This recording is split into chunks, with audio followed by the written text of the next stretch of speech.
Bismillahirrahmanirrahim.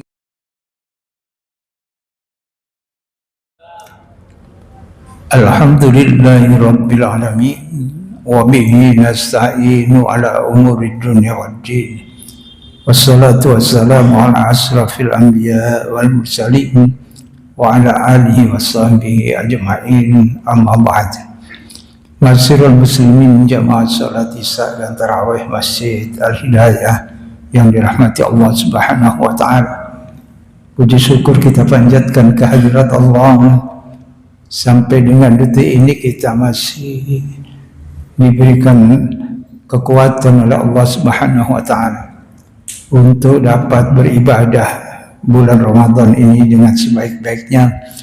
Mudah-mudahan seluruh ibadah kita diterima Allah Subhanahu wa taala. Amin ya rabbal alamin.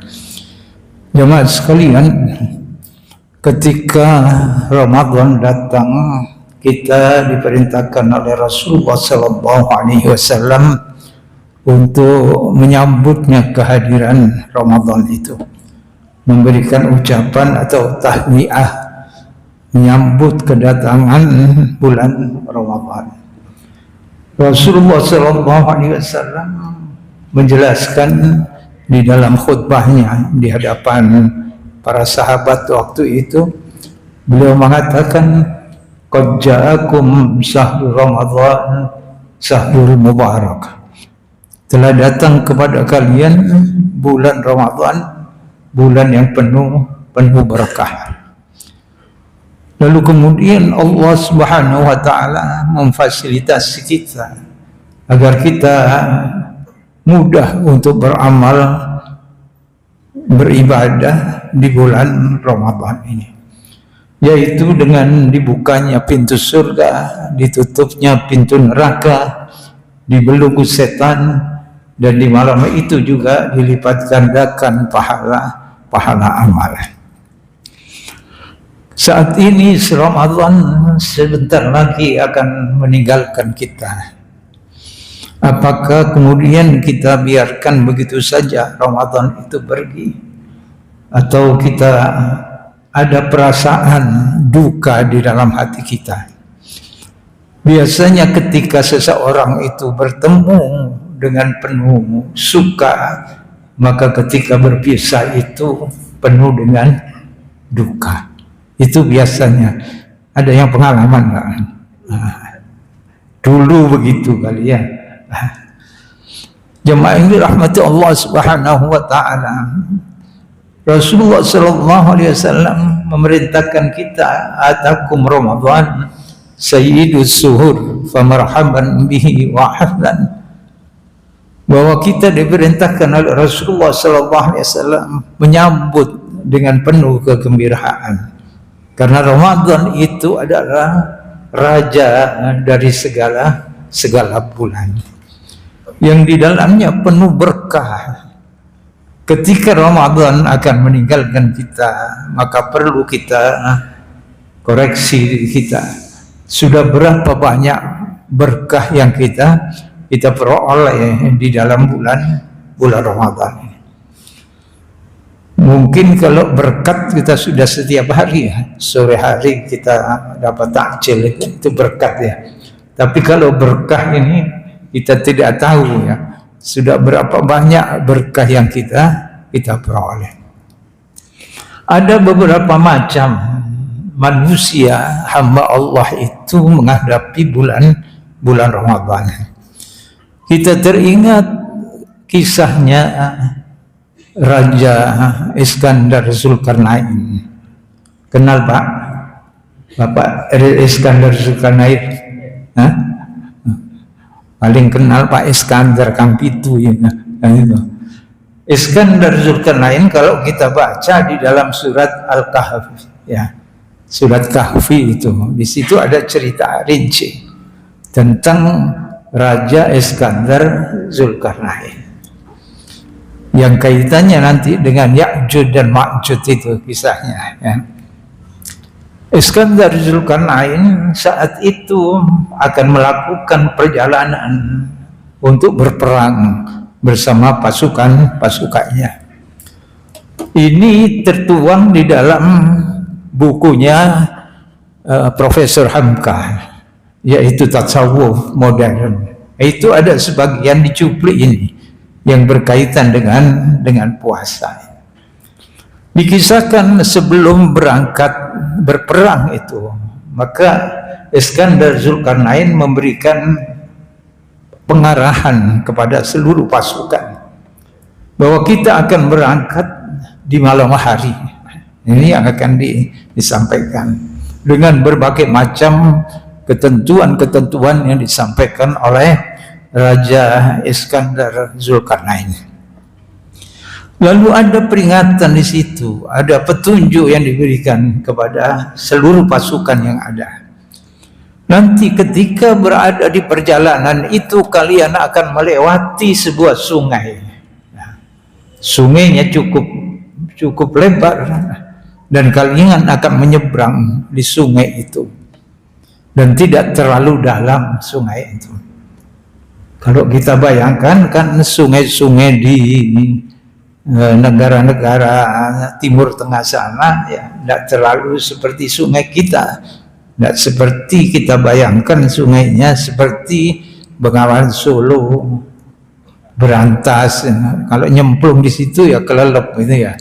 Kalau di sana enggak, airnya itu tidak terlalu dalam. Petunjuk yang diberikan ketika kalian menyeberangi sungai itu, maka apa saja yang kalian injak itu ambil. Disediakan masing-masing punya tasnya ya, disiapkan oleh Iskandar Zulkarnain. Jadi ketika kalian melewati sungai itu, apa yang kalian injak ambil, kumpulkan apa yang kalian injak itu. Lalu berangkatlah pasukan ini, dan satu saat di malam hari itu mereka mendapati sungai. Dan akhirnya mereka melewati sungai itu di kegelapan malam. Ada terbagi dalam 3 kelompok menghadapi instruksi dari Iskandar Zulkarnain. Yang pertama, ada sebagian mereka ketika menginjak sesuatu di dalam sungai itu, mereka abaikan begitu saja. Paling-paling ya batu-batu biasa di dalam sungai itu. Mereka abaikan. Mereka tidak mengikuti perintahnya Iskandar Zulkarnain. Lewatin. Lalu kelompok kedua ketika melewati sungai itu sambil lalu saja. Diambil sebagian, yang penting mengikuti perintahnya Iskandar Zulkarnain. Dia ambil seadanya, dimasukkan di dalam tasnya itu. Dan kelompok yang ketiga ini benar-benar mentaati instruksi dari sang raja Iskandar Zulkarnain. Ketika dia melewati sungai yang sangat luas itu, dan ketika dia menginjak barang-barang yang ada di bawahnya, diambil begitu sebanyak-banyaknya, dia masukkan ke dalam tasnya itu. Sesampai di ujung sungai, lalu kemudian di pagi hari Iskandar Zulkarnain inspeksi pasukan, disuruh diperintahkan untuk membuka tasnya masing-masing.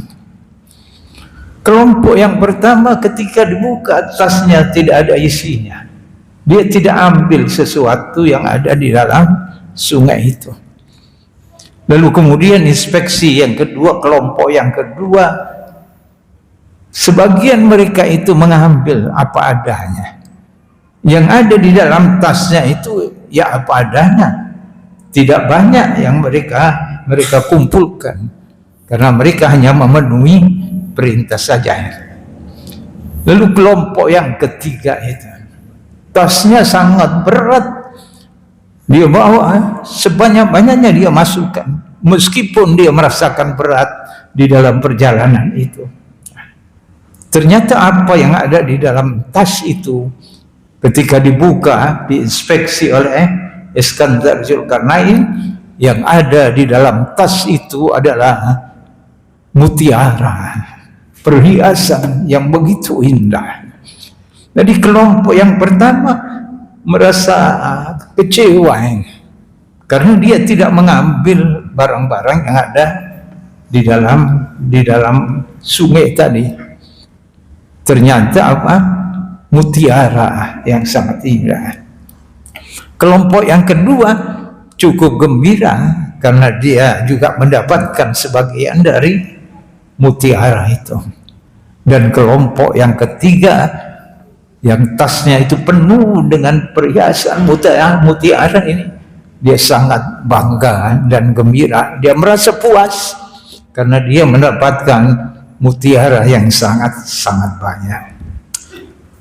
Jamaah ini rahmati Allah Subhanahu wa taala. Seperti halnya kita berselancar, bercengkrama dengan Ramadan ini, ada 3 kelompok ini ketika dipertemukan Allah dengan Ramadan. Sebelum Ramadan kita akan berdoa. Ada yang berdoa atau pokoknya ketemulah itu. Allahumma balighna Ramadan. Doa kita sejak Sya'ban, sejak bulan Rajab ya. Lalu Sya'ban berdoa terus sampai di penghujung bulan Sya'ban kita tetap berdoa, Allahumma balighna Ramadan. Ya Allah, pertemukan kami dengan Ramadan. Ada sebuah harapan di situ. Karena dia faham betul bahwa Ramadan itu penuh dengan berkah. Seperti orang tahu bahwa di dalam sungai tadi penuh dengan mutiara yang sangat indah itu. Ketika kita bercengkrama dengan Ramadan, ada 3 kelompok ini. Yang satu diabaikan ketika bertemu dengan Ramadan. Ramadan ya podo ai. Poso gak poso ya podo ai. Pagi hari juga sarapan, nongkrong di warung, nah, seperti itu. Malam hari ya tetap nanggone warkop, gitu. Sama saja itu. Maka dia tidak mendapatkan mutiara keberkahan Ramadan. Kelompok yang kedua sambil lalu ketika menghadapi Ramadan. Ya kadang-kadang poso, ya kadang-kadang mokel gitu ya. Kadang-kadang terawih, ya kadang-kadang nang warkop lagi, sambil lalu saja sakober itu. Sehingga dia tidak banyak mendapatkan mutiara Ramadan, keberkahan dari Ramadan.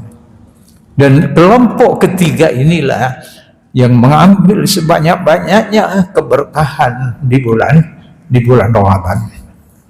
Jamaah sekalian, kalau kita ingat bahwa kita semua akan kembali kepada Allah Subhanahu wa taala. Dan ketika kembali itu kita mesti membawa bekal. Ada sangunya kita kembali kepada Allah itu. Wal tanzur nafsum ma qaddamat lighad. Hendaklah setiap diri kalian itu memperhatikan apa yang sudah dikumpulkan, diperbuat untuk perjalanan menuju Allah Subhanahu wa taala. Kita mesti berbekal. Kalau dulu sudah kita ceritakan tentang mudik lebaran ya, mudik Ramadan. Kita ini ya seperti orang pulang kampung segitu, mesti membawa bekal. Bagi yang punya bekal, mudik itu bisa sewaktu-waktu kita pulang kampung. Tapi yang tidak punya bekal, dia tidak ingin pulang, tidak ingin mudik. Yang pertama ya kalau nak sanggup nih, kalau kaisa nggak oleh-oleh kan gitu ya. Seperti itulah kita pulang ke hadirat Allah Subhanahu wa taala. Ketika di padang mahsyar itu akan ditanyakan perbekalan kita itu. Akan ditanyakan apa yang kita bawa saat kita menghadap Allah Subhanahu wa taala. Apalagi di sana ditimbang itu amal kita ya. Kalau kita tidak membawa perbekalan, bukan surga tujuan hidup kita akhirnya. Lain kita akan masuk ke dalam neraka. Nauzubillahi min dzalik. Satu-satunya bekal itu adalah berkah bulan Ramadan. Karena Rasulullah sallallahu alaihi wasallam kan mengatakan, barang siapa ingin pertolongan ketika berhadapan dengan Allah Subhanahu wa taala, maka puasa itulah yang bisa memberikan syafaat pada kita. Al-Quran itulah yang bisa membawa syafaat, menolong kita di yaumil hisab itu. Di Al-Quran dan puasa ini di bulan Ramadan akan memberikan syafaat di saat kita menghadap Allah Subhanahu wa taala. Jemaah yang dirahmati Allah, kita tidak tahu apakah kita mengumpulkan berkah Ramadan, apakah puasa kita diterima Allah, apakah salat tarawih kita juga diterima Allah. Kita tidak tahu. Ada yang tahu kira-kira puasa saya diterima, tarawih saya diterima, iktikaf saya diterima Allah. Tidak ada yang tahu. Begitu pula para sahabat Rasulullah sallallahu alaihi wasallam. Maka di akhir Ramadan mereka gelisah. Bagaimana tidak sebulan suntuk mereka beribadah dengan sungguh-sungguh untuk mendapatkan berkah Ramadan. Tetapi mereka tidak mengerti apakah ibadahku ini diterima Allah apa tidak. Sahabat Ali bin Abi Thalib, Abdullah ibn Mas'ud radhiyallahu anhu sempat berteriak-teriak di masjid Rasulullah sallallahu alaihi wasallam, siapa di antara kita ini yang ibadah Ramadannya diterima Allah Subhanahu wa taala? Maka kalau ada yang mengetahui tentang ibadahnya diterima, kita patut memberikan ucapan selamat kepada mereka. Selamat atas diterimanya ibadah Ramadan Anda. Tetapi kita tidak tahu, dan bagi yang mengerti bahwa ibadahnya tidak diterima Allah Subhanahu wa taala, maka kita juga patut memberikan ucapan belasungkawa yang sedalam-dalamnya. Sama-sama tidak tahu ibadah kita ini diterima Allah atau tidak. Sehingga apa yang dilakukan oleh para sahabat ketika Idul Fitri datang, maka mereka saling mendoakan satu dengan yang lain. Apa doanya? Taqabbalallahu minna wa minkum. Tidak usah dilakukan ya. Yang cukup jabat tangan dengan doa. Saling mendoakan, itulah harapan terakhir bagi para sahabat. Mudah-mudahan ibadah kalian juga diterima Allah Subhanahu wa taala. Inilah ucapan yang kita sampaikan ketika kita ada di dalam hari yang sangat mulia itu, di Idul Fitri. Maka kita saling berjabat tangan dengan ucapan taqabbalallahu minna wa minkum. Mudah-mudahan ibadah kita semuanya di bulan Ramadan ini diterima Allah Subhanahu wa taala. Aku qouli hadza, wassalamualaikum warahmatullahi wabarakatuh.